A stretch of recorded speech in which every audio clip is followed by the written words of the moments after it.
Hi everyone, welcome to JR tutorials. I am your friend Rahul Jaspal. तो दोस्तों, उम्मीद करता हूं आप लोग अच्छे होंगे और आप लोगों को बेसब्री से एक चीज का इंतजार था, जो कि था 10th स्टैंडर्ड के मैथ्स 2 का प्रॉब्लम सेट। तो फाइनली यार, आप लोग का डिमांड पूरा करने के लिए लेकर आ गया हूं 10th स्टैंडर्ड के लिए मैथ्स 2 यानी ज्योमेट्री का पहला प्रॉब्लम सेट।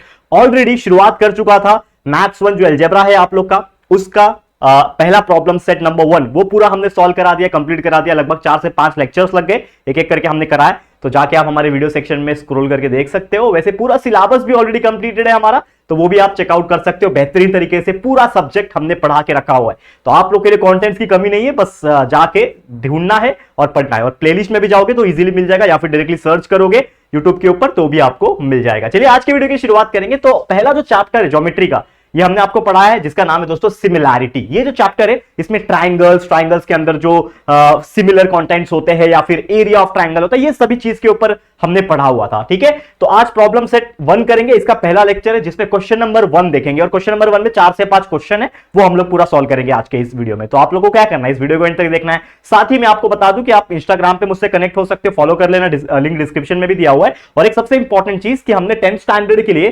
पूरा एक क्वालिटी वाला प्रीमियम बैच लॉन्च किया हुआ है। किस पे? जेआर ट्यूटोरियल्स के एप्लीकेशन पे, जिसका नाम है विश्वास बैच। तो ये एक पेड बैच है। अगर आप इंटरेस्टेड हो तो एक बार जरूर से जाके चेकआउट कर लेना। लिंक वैसे डिस्क्रिप्शन में मिल जाएगा, या फिर डायरेक्टली प्ले स्टोर पे जाके सर्च करोगे हमारा ऐप और उसके अंदर पेड कोर्सेज के अंदर जाना तो ये विश्वास बैच आपको दिखेगा। सम प्राइस है उसका, लेकिन उसमें हम पूरा साइंस, पूरा मैथ्स और पूरा एसएसटी पढ़ाने वाले हैं बेहतरीन तरीके से, हर दिन टाइम टेबल के हिसाब से। तो एक बार चेकआउट कर लेना, जस्ट इंफॉर्मेशन अवेयरनेस क्रिएट करने के लिए यहां पे मैं शॉर्टली बता रहा हूं। चलो बाकी चीज आप देख सकते हो जाके खुद ही। ठीक है, चलो आप आते हैं टॉपिक पे। तो क्वेश्चन क्या है, यहां पे आप देख सकते हो एक ट्राइंगल है। यहां पे बोल रहा है in triangle ABC and triangle PQR in 1-to-1 correspondence. मतलब 2 ट्राइंगल दिया हुआ है, आपको दिख रहा है क्लियरली। एक ट्राइंगल एबीसी है, दूसरा ट्राइंगल है that is P Q are या फिर पी आर क्यू, जैसा आपको बोलना है वैसा आप बोल सकते हो। अब यहां पे एक चीज क्लियरली बोल रखा है कि यहां पे जो करस्पॉन्डेंस होना चाहिए, मतलब जैसे हम लोग बोलते हैं ना corresponding sides of congruent triangle या फिर सिमिलर ट्राइंगल, तो यहां पे अगर बोला हम लोग को कि ट्राइंगल एबीसी और ट्राइंगल पी क्यू आर में एक के ऊपर एक या फिर 1-to-1 करस्पॉन्डेंस देखा जाए, तो AB upon P Q is equal to BC upon P R. मतलब एबी अपॉन क्या होगा, मतलब एबी का जो रेशियो है वो पीक्यू से बनता है, वैसे ही बीसी का पीआर से। तो बीसी का किससे बनता है? पीआर से बनता है। और सीए का, ये सीए का किससे बन रहा है? दैट इज पीक्यू से बन रहा है, दैट इज ये वाला। ठीक है ना, क्यूआर। हाँ, पहले जो एबी है, देखो यहां पे ध्यान से, मैं अलग अलग कलर यूज करता हूं, नंबर 1 नंबर 2 डाल के ऐसा यूज करता हूं, तो आपको ज्यादा समझ में आएगा। ये देखो एबी और क्यूआर है, मतलब ये एबी 1 और क्यूआर जो है 1। ठीक है, बीसी और पीआर है, तो बीसी 2 और पीआर भी 2 हो गया। वैसे ही सीए और पीक्यू, तो CA that is 3 and this is 3। मतलब जो मैंने 1 और 1 लिखा, ये दोनों एक दूसरे के रेशियो में है, मतलब एबी और क्यूआर रेशियो में है। 2-2 जो दिख रहा है आपको, ये दोनों रेशियो में, और 3-3 जो दिख रहा है वो दोनों रेशियो में। इसका मतलब क्या है कि अगर हम करस्पॉन्डिंग साइड्स देखें तो उसके हिसाब से आना चाहिए। तो यहां पे 4 ऑप्शंस दिए, ये चारों में से कोई एक हमारा करेक्ट आंसर है। तो क्या होगा, देखो हमको बताना है कि कौन से दोनों ट्राइंगल सिमिलर है। क्या triangle PQR similar to triangle ABC होगा? अब ध्यान से देखो, P Q R triangle similar to triangle ABC, ABC से तो पी क्यू, ठीक है, और एबी, ये 3 और 1। मतलब क्या बोल रहे हैं, देखो पहला ऑप्शन क्या है, P Q R is similar to ABC. अगर आप इसको ध्यान से देखोगे ना, तो आपको देखो मैं थोड़ा सा ना इलाबोरेट कर रहा हूं। एक्चुअली देखा जाए तो मैं 2 सेकंड के अंदर ऑप्शन मैं बता दूंगा कि क्या इसका सही आंसर है, करेक्ट है। अब यहां पे आपको अगर मतलब ध्यान से देखोगे तो आपको मैं इलाबोरेट कर रहा हूं, क्योंकि आपको समझ में भी आना चाहिए ना कि ये किस चीज से हो रहा है, या आंसर किस चीज से आ रहा है, ये आपको समझ में भी आना चाहिए। तो इसको बिल्कुल ध्यान से आपको समझना है और इसको ये करना है। तो P Q R similar to triangle ABC. Okay, अब पी क्यू आर किधर है, देखो ये पी, ये क्यू, ये आर। अब देखो ये पी क्यू है 3 पोजीशन पे, मतलब ये पहला 2 ले रहा हूं, ये 3 पोजीशन पे, और पहला 2 ले रहा हूं एबी, एबी कौन से पोजीशन पे 1। तो ये 3 और 1 सेम है क्या? नहीं, मतलब हमारा ऑप्शन नंबर 1 नहीं ले सकते, ऑप्शन नंबर 1 गलत हो गया। फिर यहां पे देखो पी क्यू और सी ए, सेकंड वाला पी क्यू और सी ए, तो पी क्यू किधर है? पी क्यू 3 है, और सी ए किधर है? सी ए भी 3 है, मतलब ये एक टाइम पे चल सकता है। ठीक है, फिर क्यू आर देखो, क्यू आर, इसका क्यू आर और एबी, तो क्यू आर कौन से पोजीशन में? देखो क्यू आर 1 पोजीशन पे है, और एबी भी 1 पोजीशन पे, मतलब ऑलमोस्ट देखा जाए तो सभी चीज सिमिलर आ रहे। तो हम लोग क्या बोल सकते हैं कि हमारा जो आंसर हो जाएगा वो हो जाएगा ऑप्शन नंबर बी। क्यों? क्योंकि अगर आप देखोगे करस्पॉन्डिंग्स में, तो P Q is corresponding side to CA, तो पी क्यू जो है, पी क्यू ये सीए से आ रहा है 3-3, देखो 3-3 पी क्यू सीए से आ रहा है। वैसे ही क्यू आर क्यू आर जो है वो किससे आना चाहिए, ए बी से आना चाहिए, तो क्यू आर ए बी से आ रहा है, करेक्ट है। मतलब ये चीज हम लोग को देख के पता चल गया कि ये दोनों क्या होंगे, करस्पॉन्डिंग साइड्स में होंगे। समझ में आ गया, इस तरीके से हम लोग इसको सॉल्व कर सकते हैं। नेक्स्ट अगर मैं बात करूं क्वेश्चन नंबर 2, इसको थोड़ा समझने की कोशिश करते हैं, क्या बोल रहा है देखो ध्यान से। एक ट्राइंगल है डीईएफ और ट्राइंगल है पीक्यूआर, दिख रहा है दोनों ट्राइंगल, ठीक है। चलो angle D is congruent to Q, angle D जो है मतलब ये आपको ये वाला एंगल दिख रहा है, डी जो है वो क्यू से कॉन्ग्रुएंट है, ठीक है। दूसरा बोल रहा है कि आर ई से है, ये वाला आर जो है ये ई से, ये भी हम लोग को पता है, ठीक है, डायग्राम में दिख रहा है। Which of the following is false, मतलब कौन सा फॉल्स होगा। तो सबसे पहले बात, दो एंगल यहां पे क्या बोल रहे हैं, कॉन्ग्रुएंट बोल दिया। यहां पे क्या बोल दिया है कि angle D is congruent to angle Q, angle R is congruent to.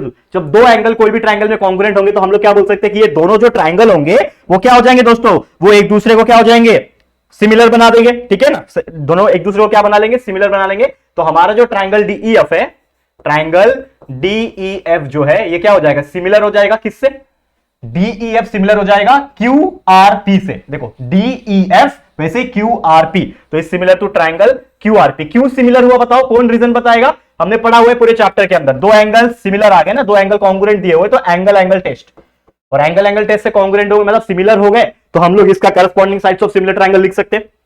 तो लिखो corresponding sides of similar triangle, मतलब डीई अपॉन क्यूआर हो जाएगा is equal to EF upon RP हो जाएगा, एंड लास्ट में डीएफ अपॉन क्यूपी हो जाएगा। ये हमने लिख दिया, that is corresponding sides of similar triangle, CSCT लिख सकते हो, ठीक है ना। Corresponding sides of similar triangle से ये आ गया। देखो हम लोग पूरा सॉल्व करके बता रहे हैं, डायरेक्ट ऑप्शन नहीं बता रहा, नहीं तो आपको समझ में आना चाहिए। अब आप यहां पे थोड़ा सा दिमाग अगर लगाते हो तो हम लोग चेक कर सकते हैं कि इतने सारे ऑप्शंस में क्या इसमें से कोई मैच हो रहा है क्या। आप देखो यहां पे है EF upon PR, EF upon PR ये है ईएफ अपॉन पीआर, ठीक है। उसके साइड में DF upon PQ, DF upon PQ, मतलब हमारा ऑप्शन नंबर 1 आपको कहीं ना कहीं सही दिख रहा है, चलो ठीक है। दूसरा है D upon PQ, D upon PQ है क्या, हो ही नहीं सकता, मतलब ये ऑप्शन गलत है। फिर डीई अपॉन क्यूआर है, तो डी अपॉन क्यूआर है, वैसे ही डीएफ अपॉन पीक्यू है, मतलब ये ऑप्शन भी सही लग रहा है। एंड लास्ट में है EF upon RP, DE upon QR, तो ईएफ अपॉन आरपी और DF upon DE upon QR, मतलब ये भी सही है, ये भी सही है, ये भी सही है। तो गलत क्या है, ये एक ही गलत है, तो ये हमारा ऑप्शन नंबर ये है करेक्ट आंसर। क्यों करेक्ट आंसर, जो गलत है वो करेक्ट क्यों है, क्योंकि इसमें बोल रहा है जो फॉल्स है वो बताओ, तो हमने बता दिया कि ये गलत है, बाकी सब सही है, करेक्ट है। कितना सिंपल है। चलो नेक्स्ट क्वेश्चन पे जाते हैं। थर्ड क्वेश्चन क्या बोल रहा है, ट्राइंगल एबीसी और ट्राइंगल डीईएफ, ध्यान से देखना इस चीज को, ट्राइंगल एबीसी और ट्राइंगल डीईएफ दिख रहा है दो आपको, बहुत सिंपल। अब यहां पे बोल रहे हैं कि एंगल बी और एंगल ई, मतलब ये वाला एंगल और ये वाला एंगल एक दूसरे को कॉन्ग्रुएंट है, ठीक है। एफ और सी कॉन्ग्रुएंट है, दिख भी रहा है यहां पे, ठीक है ना, एफ और सी भी मेरा कॉन्ग्रुएंट है, चलो ठीक है। AB का वैल्यू 3DE है, AB का जो वैल्यू है वो 3 टाइम्स DE है, चलो ठीक है। विच स्टेटमेंट इज ट्रू, इसमें से कौन सा ट्रू है बताना है। तो सेम वही चीज अप्लाई होगा यहाँ पे। अगर आप देखोगे दोनों ट्राइंगल में दो एंगल कॉन्ग्रुएंट है, मतलब यहाँ पे हम लोग बोल सकते हैं कि ट्राइंगल जो है मेरा ABC वो सिमिलर है मेरा ट्राइंगल किससे, DEF से। DEF से क्या है, सिमिलर है, ठीक है। क्यों सिमिलर है, बाय एंगल एंगल टेस्ट हम लोग ये बोल सकते हैं। चलो एंगल एंगल टेस्ट से मैंने बता दिया कि दोनों ट्राइंगल सिमिलर है। अब दोनों ट्राइंगल सिमिलर है, इसका मतलब corresponding sides of similar triangle से हम लोग निकाल सकते हैं, that is AB upon DE is equal to BC upon EF is equal to AC upon DF। ये हम लोग निकाल सकते हैं, क्यों आया, corresponding sides of similar triangle, ये हम लोग निकाल सकते हैं यहाँ पे, ठीक है ना। पार्टीशन यहाँ पे क्रिएट कर लो और कुछ सॉल्व करना रहेगा तो काम आ जाएगा आप लोग को, ठीक है। चलो ध्यान देना, अब हमें ये देखना है कि हमें बोल रहा है कि इसमें से कौन सा स्टेटमेंट ट्रू है। तो यार इससे क्या लेना देना, इससे लेना देना ये है, अगर आप ध्यान दोगे इसमें बोल रहा है कि the triangles are not congruent and not similar. हम लोग को ये बोल रहा है कि दोनों ट्राइंगल जो है कॉन्ग्रुएंट भी नहीं है और सिमिलर भी नहीं है, तो सिमिलर तो है ना भैया, मतलब पहला वाला ऑप्शन अगर आप देखोगे ये तो गलत हो गया, ये ऑप्शन आएगा ही नहीं, क्योंकि सिमिलर तो है, हम देख पा रहे हैं कि सिमिलर है ट्राइंगल, ठीक है।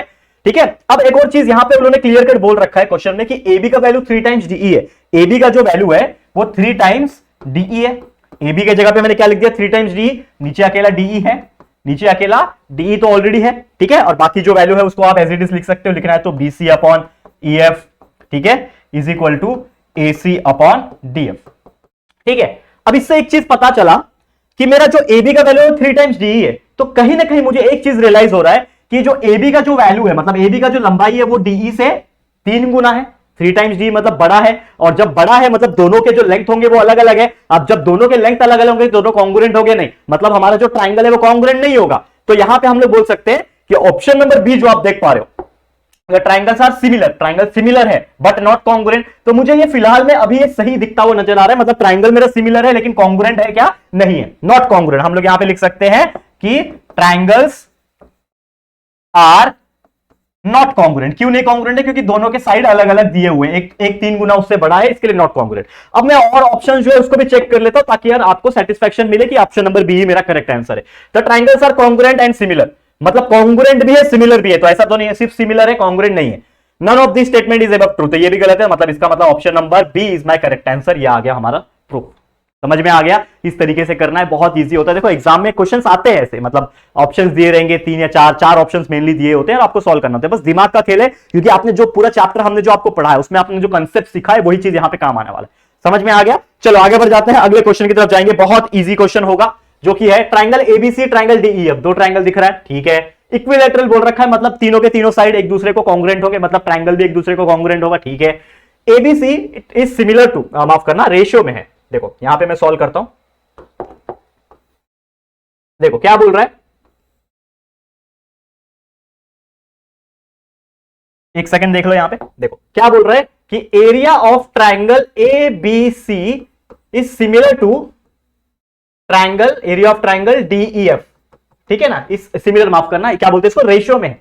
और हमने एक पढ़ा था theorem of area of ratio वाला, पढ़ा था, याद है? तो वो क्या होता है, that is nothing but area of triangle A B C upon area of triangle DEF is equal to AB square upon DE square, that will be equal to BC square upon EF square। समझ में आ रहा है? फिर AC का square upon DF का square, यही होता है ना theorem of ratio of area of similar triangle, यही होता है। ओके, अब यहां पे हमको AB का वैल्यू 4 दिया हुआ है, मतलब ये वाला AB का वैल्यू 4 दिया हुआ है, तो इससे हमको मतलब है क्या? नहीं, हमको सिर्फ इससे मतलब है। और ये ABC अपॉन DEF का वैल्यू दिया हुआ है, रेशियो दिया हुआ है, तो रेशियो मतलब 1:2 दिया हुआ है, तो ये 1 हो जाएगा, ये 2 हो जाएगा, मतलब 1/2 इज इक्वल टू AB का वैल्यू है 4, यानी कि 4 का square is equal upon DE का स्क्वायर, ठीक है, DE का स्क्वायर। इसको हम सॉल्व कर ले, देखो ध्यान से, तो ये क्या हो जाएगा, 1/2 इज इक्वल टू 4 का स्क्वायर होता है 16 अपॉन DE का स्क्वायर, ठीक है। तो देयरफॉर DE का स्क्वायर क्या हो जाएगा, DE का square is equal to 16 multiply by 2 मतलब 32। अब सॉल्व कर लो, तो DE is equal to under root of 32, under root of 32 मतलब कितना होता है, 4√2, 4 4 जा 16 मल्टीप्लाई बाय 2, तो DE इज इक्वल टू 4√2, 4 4 जा 16, 16 2 जा 32, तो ये हो गया हमारा आंसर, ठीक है। अब ऑप्शन चेक करेंगे हम लोग, क्या कोई 4√2 दिख रहा है आपको ऑप्शन में? 2√2 नहीं है, 4 नहीं है, 8 नहीं है, 4√2 दिख रहा है। Option number D is the correct answer. कितना इजी था बोलो, बस दिमाग लगाया और आपको कॉन्सेप्ट पता था पहले से ही, तो आपने दिमाग लगाया, सॉल्यूशन सॉल्व किया और यहां पे करेक्ट ऑप्शन को टिक कर दिया। क्लियर, समझ में आ गया दोस्तों। एक और आखिरी एग्जांपल बचा है इस क्वेश्चन नंबर 1 का, इसको भी चलो फटाफट से देख लेते हैं। चलो क्या बोल रहा है, देखो इसको समझो, इसको क्वेश्चन को क्या बोल रहा है। क्वेश्चन हमें दिया हुआ है, एक फिगर है जो कि दिख रहा है आपको, segment XY parallel to segment BC, मतलब यहां पे क्लियर दिख रहा है कि XY पैरेलल है BC से, तो इसमें से कौन सा स्टेटमेंट ट्रू है ये हम लोग को बताना है। बहुत इजी क्वेश्चन है, चलो फटाफट से सॉल्व करेंगे। तो सबसे पहले अगर हम ध्यान दें कि सेगमेंट XY पैरेलल है सेगमेंट BC से, चलो ठीक है, ये हम लोग को समझ में आ गया। ट्राइंगल मेरा जो है ABC सिमिलर हो जाएगा किससे, जो हमारा दूसरा वाला ट्राइंगल है जिसका नाम क्या है दोस्तों, इसका हम लोग कलर चेंज करते हैं, ठीक है। चलो सेम ही रखता हूं, चलो ट्राइंगल ABC जो पूरा ट्राइंगल है, ये AXY छोटे वाले ट्राइंगल से मैं इसको सिमिलर कर देता हूं, ट्राइंगल AXY से। अगर ये दोनों ट्राइंगल सिमिलर हो जाएंगे दोस्तों, तो हम लोग corresponding sides of similar triangle निकाल सकते हैं, that is nothing but AB upon AX is equal to BC upon XY हो जाएगा, that will be equal to AC upon AY। देखो थोड़ा फास्ट भी करा रहा हूं क्योंकि ये सब चीज का कॉन्सेप्ट आपको पता है पहले से, ठीक है ना, ये हमने प्रैक्टिस से जब करा रहे थे, पूरा चैप्टर जब पढ़ाए थे, तो आपको समझ में आ गया। अब यहां पे इस चीज को ऑब्जर्व अगर करेंगे तो थोड़ा सा ध्यान अगर आप दोगे, तो ये AB अपॉन AC है, ऐसा कहीं दिख रहा है क्या AB अपॉन AC, तो ये तो मुझे समझ में नहीं आ रहा है, ठीक है। अगर हम ध्यान दोगे थोड़ा सा भी आप समझने की कोशिश करो, देखो रेड कलर दिखता है इस पे, इसके लिए ले रहा हूं, AB अपॉन AC अगर आप देखोगे इसको, तो आपको कुछ चीजें जो है वो समझ में आएगा, ठीक है।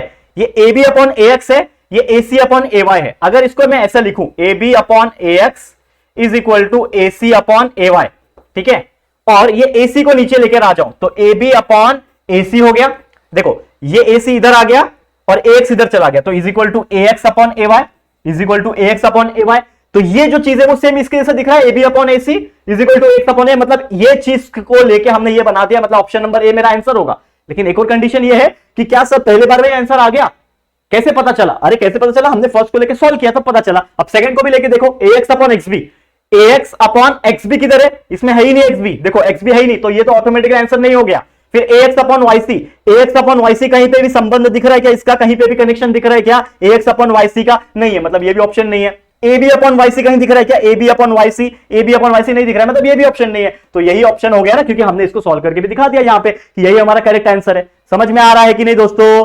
क्लियर? चलो फिर समझ में आ गया होगा। तो ये थे टोटल 5 आज के क्वेश्चन प्रॉब्लम सेट के। तो उम्मीद कर रहा हूं आपको बहुत अच्छी तरीके से समझ में आ गया होगा। तो आज के लिए इस वीडियो को एंड करूंगा, लेकिन अगला जो लेक्चर होगा, जो कि लेक्चर नंबर 2 होगा, उसमें हम आगे के भी क्वेश्चन सॉल्व कराएंगे और लगभग 4 से 5 लेक्चर्स के अंदर इस पूरे प्रॉब्लम सेट को कंप्लीट करेंगे, जैसे हमने अलजेब्रा का प्रॉब्लम सेट नंबर 1 कंप्लीट किया था। तो ऐसे मिलता रहेगा, तो टेंशन बिल्कुल मत लेना। हमारे पूरे वीडियोस हर सब्जेक्ट के हर चैप्टर्स के अवेलेबल है, तो आप उसको देख के पढ़ाई करते रहो और अपना कॉन्सेप्ट को जितना हो सके क्लियर करते रहो। खासकर 10वीं के बच्चों, यार आप लोग के लिए पूरा का पूरा चीजें हैं। बोर्ड के माध्यम से पढ़ाई करना, बोर्ड आने वाला है आप लोग का, बहुत कम समय बचा है। अब बोलोगे कि सर कम समय क्या, अभी तो शुरुआत हुई है, तो यार ये समय जो है ना ये कम पड़ जाता है। ठीक है, तो पढ़ाई करते रहना। आज के लिए इतना ही। वीडियो कैसा लगा कमेंट करना, वीडियो पसंद आए तो लाइक करना, शेयर करना, और फर्स्ट टाइम चैनल पे आए तो फटाफट से हमारे चैनल को सब्सक्राइब करके बेल आइकन को भी प्रेस कर देना। ठीक है दोस्तों, तो जल्दी मिलेंगे फिर एक और न्यू वीडियो में। तब तक के लिए thank you and good bye.